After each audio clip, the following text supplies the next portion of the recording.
Keeping Santa Barbara County's waterways clean. That's the goal of Creek Week, which kicked off this weekend. News Channel 12 reporter Scott Sheehan spoke with the organizations that teamed up to make all this happen.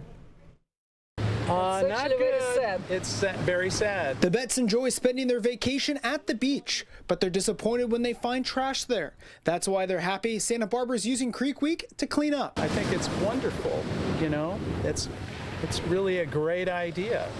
Yeah, because these outflows are going to come down, and if there's trash in those, it's going to come right down into the Pacific. The goal of Creek Week is to make more people aware of how trash in our community can flow into waterways and the ocean. Litter that is on the ground here will eventually make its way through rain or wind into storm drains, into creeks, and into ocean. So by picking up litter in your neighborhood, you're actually helping the ocean.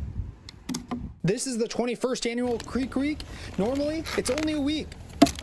But organizers are encouraging cleanup all month long.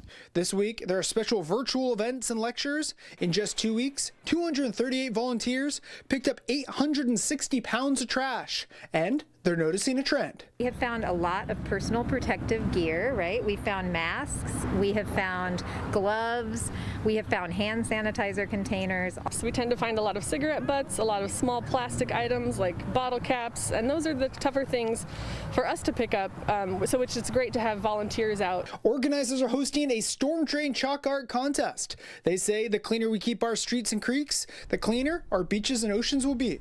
In Santa Barbara, Scott Sheehan, News Channel 12.